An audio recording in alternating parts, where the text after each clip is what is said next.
Patricia Vallone with a CTV News update. A church in the heart of Hyattsville is opening its doors as a new COVID-19 vaccination site. The First United Methodist Church is now offering limited vaccine appointments. Shots are available only to people in the county's Phase 1 plan.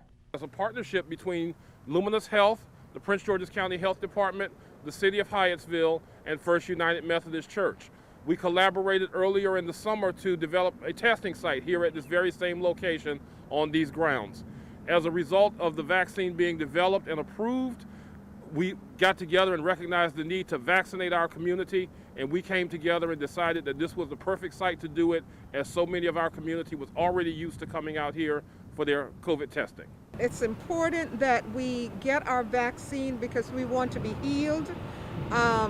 On this campus, we're doing more than vaccine. We're testing for COVID-19, and we're also doing the vaccine because we believe in our community. Meantime, the church will also provide COVID-19 testing at its parking lot on Mondays, Thursdays, and Saturdays. Drive-through testing will take place from 9 a.m. until 3 p.m. Governor Larry Hogan says the state will open its 4th mass vaccination site. It will be located in Charles County at the Southern Maryland Blue Crab Stadium in Waldorf. FEMA will provide trained personnel and technical assistance. Hogan says this location, as well as sites on the Eastern Shore and Western Maryland, are expected to open soon.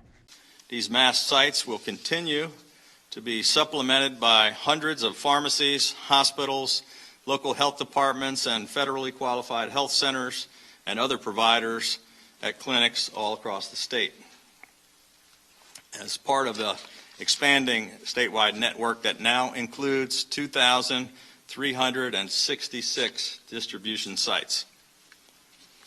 Following both the federal and state vaccination plans, we continue to broaden the distribution network to ensure as many points of access as possible in every single county. Meantime, Hogan says the first 10,000 appointments have already been scheduled at the M&T Bank Stadium in Baltimore, which will operate as a mass vaccination site beginning tomorrow. Johnson & Johnson's one-dose COVID vaccine is now one step closer to approval. The FDA says the vaccine is safe and about 66% effective in preventing moderate to severe COVID. This Friday, the agency's independent advisors will discuss whether to recommend the one-shot vaccine. If approved, the U.S. will have 3 vaccines to fight against the virus. The Maryland Health Department is reporting 27 COVID-19 deaths in the last 24 hours. The agency is also reporting 862 new cases of COVID infections. The state has been hit with more than 378,000 cases since last year. And the State House complex is hit with multiple positive COVID-19 tests Tuesday morning. Senate President Bill Ferguson told his colleagues at the start of the chamber's floor session yesterday that several rapid tests were positive and that those members had also taken PCR tests and were awaiting results. According to Maryland Matters, 5 of the 6 missing lawmakers yesterday serve on the Judicial Proceedings Committee, which had several long in-person sessions last week to work on police reform.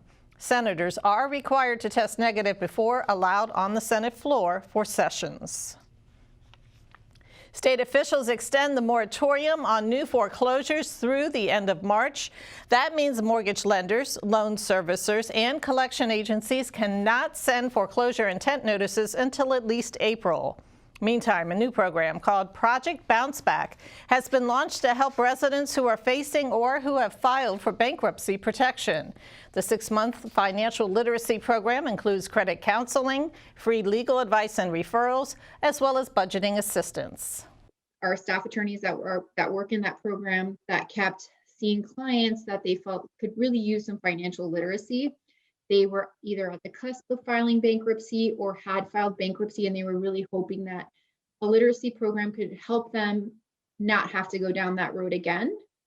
And hopefully, I think some of the challenges we're going to see now with COVID are whatever had occurred prior to COVID is just going to be exacerbated by this situation. We're seeing a lot of legislation before both the state and the federal government trying to deal with financial debt, that burden, and to prevent people from getting into the court system. And basically, it's this endless cycle, and it's very difficult to get out of it. Is that something that you address? There may be some additional changes that we'll be seeing. There is some talk that they might possibly change the bankruptcy code. So that could change a little bit of the program, and we will try to facilitate and anticipate what could change during the next few months. Project Bounce Back is sponsored by Community Legal Services of Prince George's County and the Latino Economic Development Center. Some lawmakers in Annapolis are looking to make voting easier in Maryland. There are 2 bills in the House. One measure, the Mail-in Voting Enhancement Act, would make at least 300 drop boxes permanent fixtures around the state. Another bill would make mail-in voting permanent. It would also establish a system for residents to track their ballots. And another bill, sponsored by Delegate Julian Ivey, would require the automatic mailing of absentee ballots to all registered voters. Maryland students will be taking state standardized tests this spring. The state school board voted yesterday to begin the new comprehensive assessment program in math and English. Students will not have to take tests in social studies and science. Currently, the math tests are 2 hours and 40 minutes, while the English tests are 4 hours and 40 minutes long. And you are watching CTV News. I'm Patricia Vallone. We'll be back in just a moment. For the latest information on COVID-19 in Maryland, visit the State Health Department website. That's health.maryland.gov. Again, health.maryland.gov. Click the link to the COVID-19 information portal. There you'll find all the latest information about coronavirus. You'll find daily updates on cases and fatalities. Answers to questions about testing and the governor's stay-at-home order are available as well. For specific information about Prince George's, visit PrinceGeorgesCountyMD.GOV. That's PrinceGeorgesCountyMD.GOV. The site offers information about local services for residents and businesses. There's a link for COVID-19 relief donations. Also, food pantry locations are listed. And if you have any questions, call the county COVID-19 hotline at 301-883-6627. That's 301-883-6627.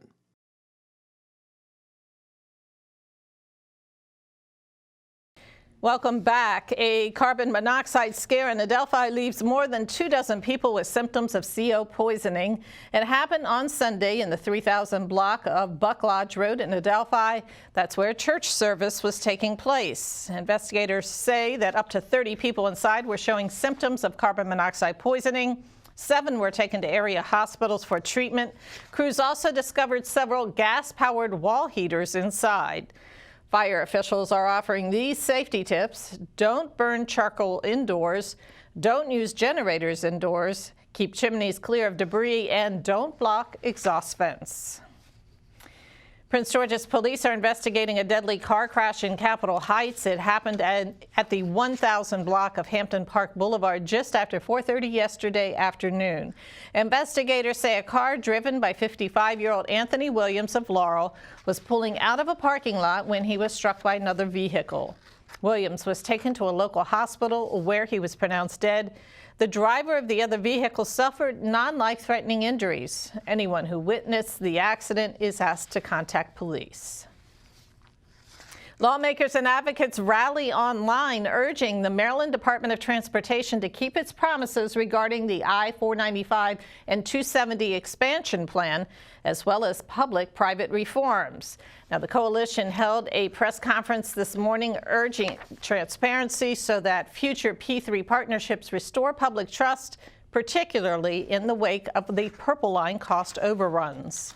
We've been told there'll be a grade-separated pedestrian and bike lane on the new reconstructed American Legion Bridge. And we need to make sure that actually happens, that something's not lost between lofty promises to the public and contracts being submitted to the Board of Public Works and shovels going into the ground. We've seen them actually walk back several promises they made about the highway expansion plan already. For instance, they said before the Appropriations Committee last year that they would not go forward with pursuing a contract on the I-495 and I-270 plan until after the final environmental impact statement was complete.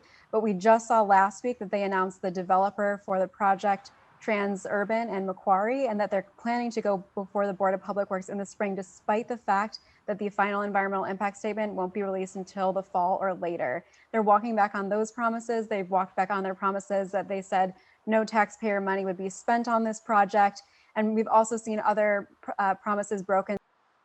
The bills, the I-495-270 MDOT Promises Act and the P3 Reform Act, have been cross-filed in both chambers.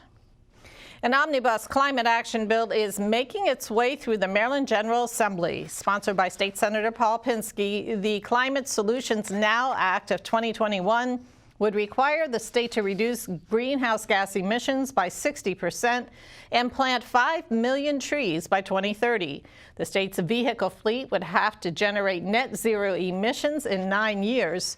The bill now goes to the Budget and Taxation Committee for financial review and then onto the Senate floor. Unemployment insurance recipients have long been calling for their benefits to be delivered by direct deposit rather than debit cards. Beginning in April, that will finally happen. The Maryland Labor Department announced the change on Tuesday. Jobless residents and state lawmakers have been urging the department to use direct deposit since last fall after changes in the postal system led to delays in mail delivery.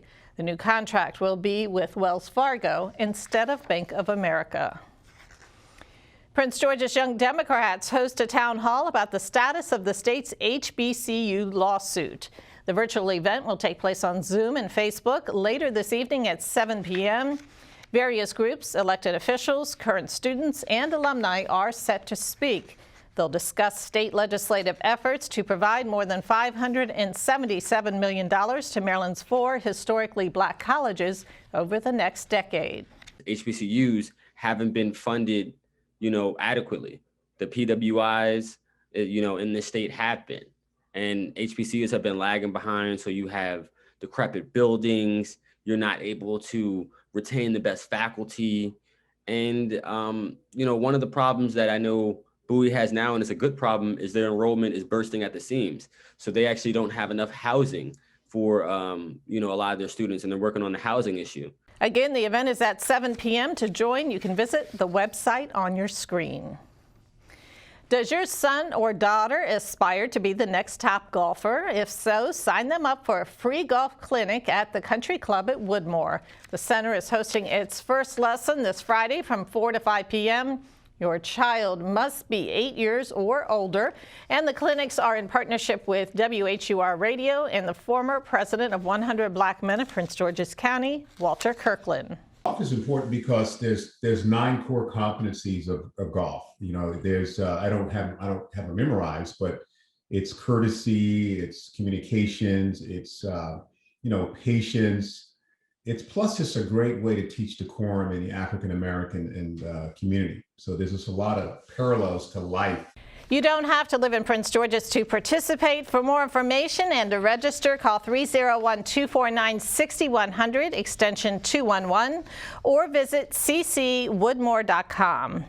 Now let's get a quick check on our 3-day weather forecast. Tonight, partly cloudy with a low around 38. Thursday, sunny with a high near 49 and a low of 31. Friday, mostly sunny with a high near 48 and a low around 37 degrees. And Saturday, mostly cloudy with rain expected. Daytime temps will reach a high near 54 and a low around 42.